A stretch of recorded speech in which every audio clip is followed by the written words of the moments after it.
Hello friends, मैं Aastha Tiwari am counsellor, psychologist, psychotherapist. आज आपके लिए एक और वीडियो, एक और हेल्प लेके आई हूँ। तो मैं दोस्तों उम्मीद करती हूँ कि आप सभी अपने घरों में सुरक्षित होंगे और अपने परिवार के साथ एक बेहतरीन समय भी बिता रहे होंगे।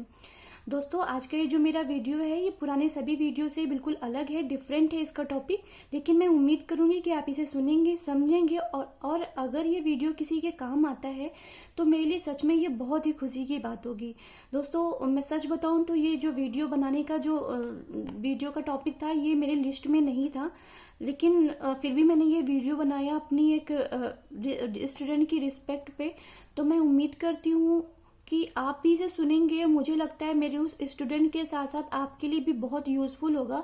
और मेरे उस स्टूडेंट का मैं नाम तो नहीं बताऊंगी और लेना भी नहीं चाहिए, लेकिन उसके साथ जो जो चीजें चल रही हैं उसकी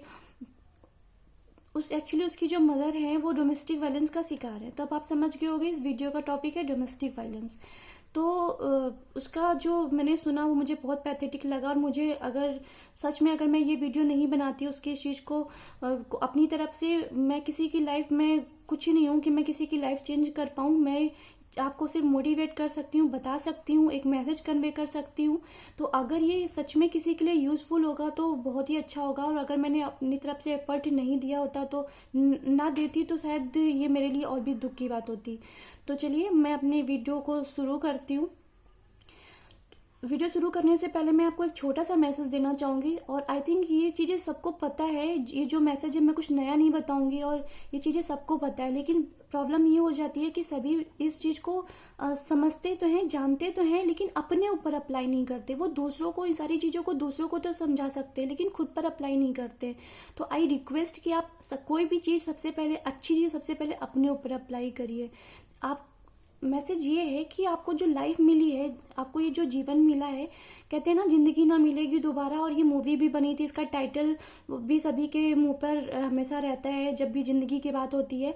लेकिन जो एक्चुअल इसका मीनिंग है वो आप लोग समझने की कोशिश करो कि ये जिंदगी ना मिलेगी दोबारा। आपको जो लाइफ मिली है ना भगवान के थ्रू, ये बहुत ही कीमती है। आपको ये जो बॉडी मिली है, आप बहुत खूबसूरत हो, आप बहुत अच्छे हो, जो हो जैसे हो आप अपने लिए बेहतरीन हो, बहुत खूबसूरत हो। आप सबसे पहले दूसरों की खुशियों के लिए आप बहुत सोचते हैं, लेकिन आई रिक्वेस्ट कि आप सबसे पहले अपनी खुशियों की कद्र करिए, अपनी चीज़ों की कद्र करिए, अपनी वैल्यू करिए।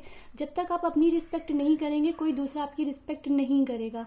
आप अपनी लाइफ का पर्पस बनाइए, कोई भी पर्पस बनाइए, बड़ा छोटा जैसा भी चाहते हैं। आप अपनी खुशी के लिए कोई पर्पस बनाइए और उसको पाने की कोशिश करिए। एक पर्पसफुल, एक मीनिंगफुल लाइफ जीने के हकदार हैं आप, डिजर्व करते हैं आप। तो अगर आप अब जब अपनी जिंदगी में बहुत से ऐसे लोगों को देखते हैं जो बहुत खुश है और बहुत ही सक्सेसफुल है, और आप सोचते हैं कि आप ऐसा नहीं कर सकते, तो आप ये सोचिए ना कि जब भगवान ने आपको जन्म दिया था, जब वो आया था तो आप दोनों इक्वल थे। लेकिन ये चीज मैटर करती है कि आपने कितना एफर्ट दिया अपने लिए, आप अपने लिए आप कितना स्टैंड लेते हैं अपनी चीजों के लिए, कितना खड़े रहते हैं, कितना मेहनत करते हैं उन चीजों के लिए, तभी आप सक्सेसफुल बनेंगे। तो अगर आपके हाथ में है कि आप अपनी लाइफ अच्छी बना सकते हैं तो आपको बिल्कुल बनाना चाहिए। ठीक है, अब बैक टू द टॉपिक पे आते हैं। डोमेस्टिक वायलेंस, मैंने जैसे पहले ही बताया कि इसका टॉपिक है डोमेस्टिक वायलेंस। दोस्तों कितना अजीब लगता है ना डोमेस्टिक वायलेंस, घरेलू हिंसा।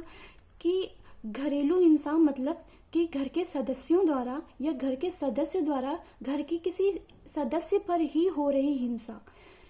कितना पैथेटिक होता है ये सुनना कि जो सबसे सेफ जगह मानी जाती है इंसान का घर, वो सबसे ज्यादा अनसेफ वहीं होता है। उसके तन, उसके मन को वहीं पर चोट पहुंचाई जा रही है। तो ऐसा जब होता है तो इसे घरेलू हिंसा कहते हैं। चीजों को और आगे एक्सप्लेन करने से पहले मैं एक कहती हूँ ना, पिछले टॉपिक पे पिछले भी वीडियोस में मैंने कहा है कि हर बिहेवियर का पीछे कोई ना कोई रिस्पॉन्सिबल रीजन होता है। तो इस घरेलू हिंसा का भी तो कोई रिस्पॉन्सिबल रीजन होगा। क्या आपने कभी समझा या कभी आपने सोचा कि घरेलू हिंसा का क्या होता है? कि कोई मेल पर्सन की बात करें घरेलू हिंसा, तो कि हाँ वो अच्छा नहीं है, उसे बहुत गुस्सा आता है ना। लेकिन घरेलू हिंसा का रीजन सिर्फ वही नहीं, उस व्यक्ति का नेचर ही नहीं है, उसका सीखा हुआ वो व्यवहार है जो उसने कहीं से सीखा है, और ये जिसका रूट कॉज आता है घर। घरेलू हिंसा ना कहाँ से हिंसा करना बंदा कहाँ से सीख रहा है? घर से सीख रहा है। इंसान हिंसा सहना कहाँ से सीख रहा है? वो घर से सीख रहा है। जब एक लड़की जैसे ही पैदा होती है तो उसके ऊपर एक ठप्पा लग जाता है कि ये पराया धन है। लड़कियों के ऊपर ढेर सारी बंदिशें लग जाती है, तुम्हें ये नहीं पहनना है, तुम्हें ऐसा नहीं पहनना है, तुम्हें ऐसे नहीं बोलना है, तुम्हें ऐसे नहीं चलना है, समाज वाले क्या कहेंगे, रिलेटिव क्या कहेंगे। तो वो अपने बिना भाई बिना फादर की मर्जी के कहीं आ जा नहीं सकती है, अपनी मर्जी से पढ़ाई नहीं कर सकती है, उसकी मर्जी के खिलाफ उसकी शादी कर दी जाती है। उसको पढ़ने के लिए, जब वो पढ़ने के लिए कहती है तो उसको बहुत सारे ताने मिलते हैं, ज़्यादा पढ़ लेगी तो फिर उतना पढ़ा लिखा लड़का कहाँ से मिलेगा, हमें उतना दहेज देना पड़ेगा। अगर तू पढ़ेगी तो फिर घर का काम कौन करेगा, चूल्हा चौका कौन संभालेगा। घर का जो काम का जो बंटवारा होता है ना, वो अपनी फैमिली में छोटी लड़की तभी सीख जाती है जब उसके सामने कहा जाता है कि घर के काम तुम्हारे लिए बने हैं और जो भाई है वो घर का काम नहीं करेगा, तुम्हारे घर का काम तुम्हें करना है। और ये चीज़ जब फैमिली में बच्चे देखते हैं तो लड़की सीख रही है कि फीमेल जो है वो सिर्फ एक घर पे काम करने की मशीन है और वो बिल्कुल भी उसका अपना कोई अस्तित्व नहीं है, कोई मतलब नहीं है। और लड़का क्या सीख रहा होता है कि लड़की की कोई, जो लड़की है या फीमेल पर्सन उसके घर की है, उनकी कोई वैल्यू नहीं है, कोई इंपॉर्टेंस नहीं है, वो सुप्रीम पावर है, उसे घर चलाना है, उसे डिसीजन लेना है, मतलब वो सुप्रीम पावर है। और आप सब जानते हैं कि जब सुप्रीम पावर किसी में इंसान को फील होता है कि मैं ही सर्वस्व हूँ, अहम ब्रह्मास्मि, तो क्या होता है, फिर चीजें गलत होना शुरू हो जाती है जब इंसान सिर्फ अपने आप को ही सर्वोपरि रखता है। तो वही चीज होती है कि घरेलू हिंसा का जो धीरे धीरे एक एक चीजें कहते हैं ना कि उसकी नींव पड़ने लगती है, वो वहीं से शुरू हो जाता है घरेलू हिंसा।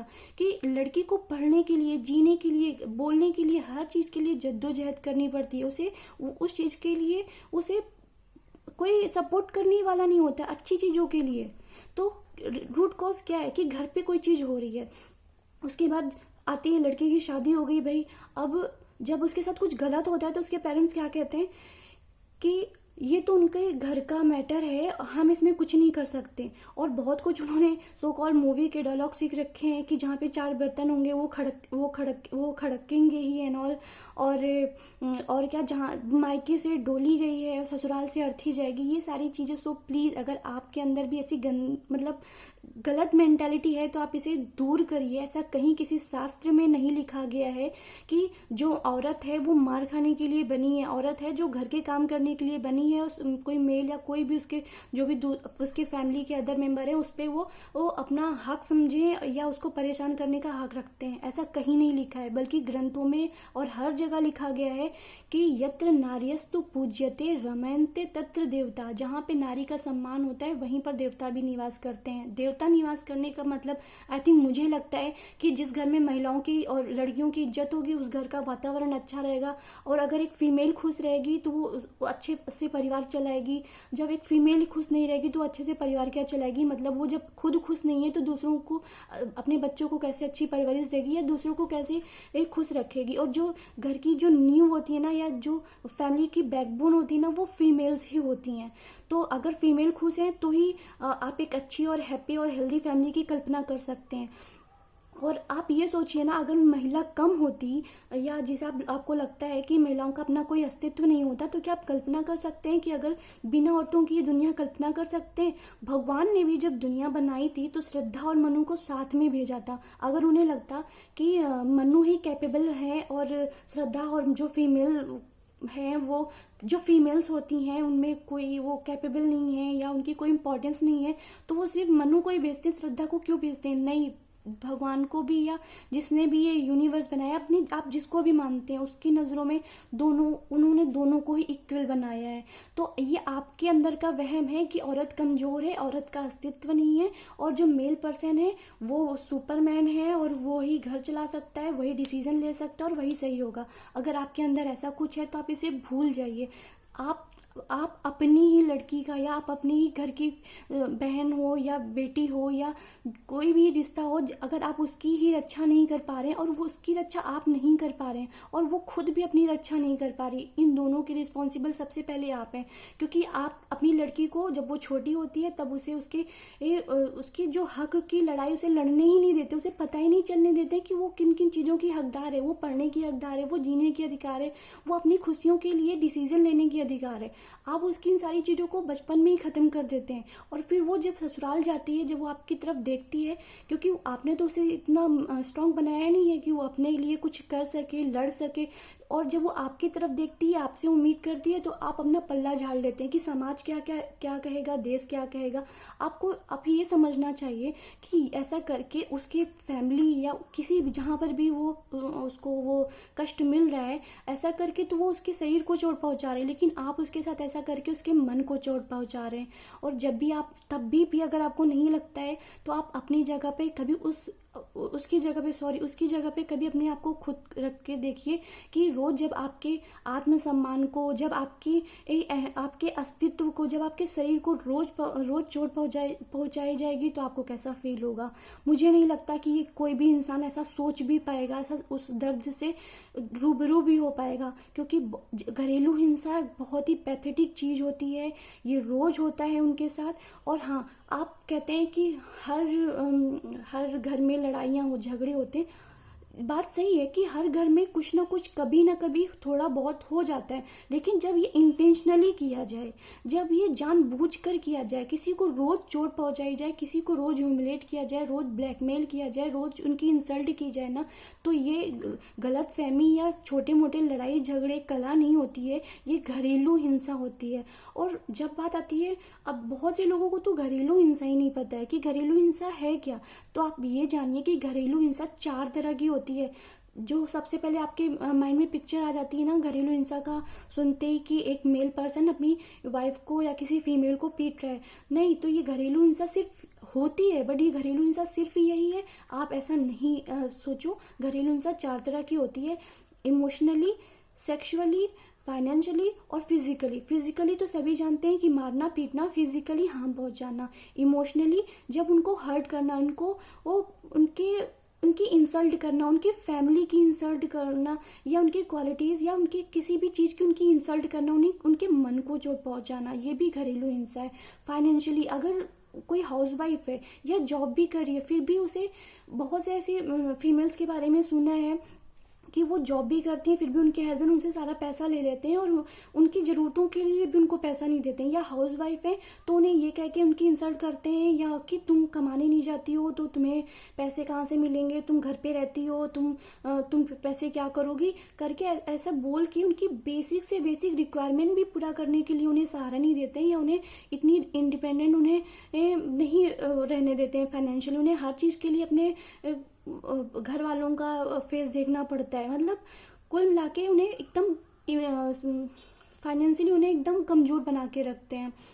और सेक्सुअली डिस्क्रिमिनेशन, भेदभाव, लड़की होने पे ताना देना, और उनकी बेटी अगर फीमेल को, जो माँ को अगर बेटी हुई तो उसके लिए उन्हें प्रताड़ित करना, या उन्हें उनके साथ तो भेदभाव करना उनके अस्तित्व के लिए, कि तुम घर में आई ही क्यों, और ऐसा बोल के उनके कुल, मतलब वो लड़की हैं ऐसा उनको ये फील कराना कि तुम लड़की हो, तो ये बहुत बड़ा श्राप है। ये सारी चीजें ना घरेलू हिंसा के अंतर्गत ही आती हैं, सिर्फ मारना पीटना ही नहीं होता। तो आई रिक्वेस्ट कि अगर आपके घर में, देखिए मैं अगर यहाँ पे बहुत सारे रूल बता दूं आपको, लॉज बता दूं, सारी चीजें बता दूं, उसका कोई मतलब नहीं है। सबसे पहले घरेलू हिंसा को रोकने के लिए सबसे पहले आपको अपने मन को तैयार करना है। आपको जानना है कि घरेलू हिंसा रोकना है। जो ऐसा अगर किसी के साथ हो रहा है ना, तो वो सही नहीं है। घरेलू हिंसा, हर इंसान को जीने का अधिकार है, हर इंसान को खुश रहने का अधिकार है। सबसे पहले अगर आपके किसी फैमिली मेंबर के साथ घरेलू हिंसा हो रहा है तो उसे हेल्प करिए, उसके साथ ऐसा मत होने दीजिए। चाहे वो कोई भी हो, चाहे वो वाइफ हो, बहन हो, सास हो, बहू हो, ये रिश्ते आपने दिए हैं, लेकिन एक्चुअल में वो इंसान, वो ह्यूमन बीइंग है, वो इंसान है। उसे खुश रहने का, उसे जीने का, उसे एक अच्छी लाइफ पाने का पूरा अधिकार है। और ये भगवान का दिया हुआ तोहफा है, किसी का हक नहीं बनता इसको खराब करने का, इसको स्पॉइल करने का। तो अगर किसी के साथ किसी के साथ ऐसी हिंसा हो रही है, तो ये मत सोचिए कि समाज क्या कहेगा, देश क्या कहेगा, देश क्या कहेगा ज्यादा हो गया, समाज क्या कहेगा और रिश्तेदार क्या कहेंगे, कोई कुछ नहीं कहेगा। अगर कल को मिस हैपनिंग हो गई, ये हिंसा बढ़ते बढ़ते मिस हैपनिंग हो गई, तब आप क्या करेंगे? तब तो वो इंसान ही नहीं रहेगा ना। और ऐसे बहुत से केस में होते हैं, आप न्यूज़पेपर पढ़ेंगे, न्यूज़ देखेंगे तो ऐसा आए दिन हो रहा है। तो देश और समाज के बारे में मत सोचिए, अपने अपने बारे में सोचिए, अपने उस फैमिली मेंबर के बारे में सोचिए जिसके साथ ऐसा हो रहा है। मिस हैपनिंग होने के पहले रोक लीजिए। बहुत सारे कानून है, supreme court, high court, police, law, NGO, सब कुछ है हेल्प के लिए। सिर्फ आपको स्टेप लेना है, अपने मन को तैयार करना है उस चीज के लिए। आपका फैमिली है, आप अपने लिए खड़े हो। कभी भी आप देखोगे ना, आप क्या करते हो जब भी ऐसे किसी के बारे में सुनते हो कि उसने अत्याचार के खिलाफ लड़ा या उसने कोई कोई अचीवमेंट ली, तो आप क्या करते हो, क्लैपिंग करते हो। लेकिन जब आपके साथ होता है तो आपके अंदर वो हिम्मत क्यों नहीं आती उन सारी चीजों को लड़ने के लिए। आप अपने अंदर हिम्मत लेके आओ, सबसे पहले हिम्मत लेके आओ। भले ही शुरुआत में आपको लोग इग्नोर करेंगे या आपको डिसरिस्पेक्ट करेंगे, लेकिन आप यकीन मानिए अगर आपने उन सारी चीजों को खत्म करके लाइफ में कुछ अच्छा अचीव किया ना, तो वही लोग आपके सम्मान में खड़े होंगे, तालियां बजाएंगे। और ये इतिहास में कई लोगों के साथ हुआ है। बस भरोसा रखिए कि आप इन सारी चीजों को खत्म कर पाएंगे और एक अच्छी लाइफ मिलेगी आपको। दुनिया समाज कोई नहीं बोलता है, सिर्फ आपकी गलतफहमी होती है। किसी के पास इतना समय नहीं होता है कि वो आपके पास वो आपको आपके लिए बैठे और आपके लिए कई टाइम तक सोचता रहे। सिर्फ आपकी गलतफहमी होती है, आपका वहम होता है, आपका डर होता है। और अगर कोई ऐसा है भी, मैं बोलती हूँ, अगर ऐसा कोई है भी आपको लगता है तो छोड़ दीजिए, ये उनकी सोच है। आप अपने लिए बहुत इंपॉर्टेंट है, आप अपनी फैमिली के लिए बहुत इंपॉर्टेंट है और आपकी फैमिली आपके लिए बहुत इंपॉर्टेंट है। तो आई रिक्वेस्ट कि अगर कहीं घरेलू हिंसा हो रही है, किसी के साथ हो रही है, तो इसे बिल्कुल भी एक्सेप्ट मत करिए, बिल्कुल भी इसका सपोर्ट मत करिए। जितना पापी होता है, कहते हैं अत्याचार करने वाला, उतना ही पापी होता है अत्याचार सहने वाला, क्योंकि वो उस मन को बढ़ा रहा है। जब बच्चा फैमिली में ये देखता है ना कि उसकी बहन के साथ या उसकी माँ के साथ किसी के साथ गलत हो रहा है, तो बच्चा जाने अनजाने में यही सीख रहा है कि वो बड़ा होकर के वो भी ऐसा करने के लिए स्वतंत्र है। और ये सारी चीजें ना क्राइम को बढ़ाती है। तो इस घरेलू हिंसा से ना बहुत सारे लॉस हैं, कुछ भी फायदा नहीं है, किसी का फायदा नहीं है, किसी का भला नहीं है। तो अगर आप ऐसा कर रहे हैं तो रुक जाइए, ऐसा हो रहा है तो रोक दीजिए। आप कर सकते हैं, आप में पावर है, आप एलिजिबल हैं, आप ह्यूमन बीइंग है, आपको खुश रहने का अधिकार है, आपको जीने का अधिकार है। Thank you so much. उम्मीद है आप इस वीडियो को सुनेंगे, समझेंगे और इस चीज से बिल्कुल आपको घबराएंगे नहीं कि देश क्या कहेगा, समाज क्या कहेगा, रिश्तेदार क्या कहेगा। आपकी अपनी लाइफ है, आप प्लीज स्टेप लीजिए और इन्हें रोकिए। Thank you so much, bye bye.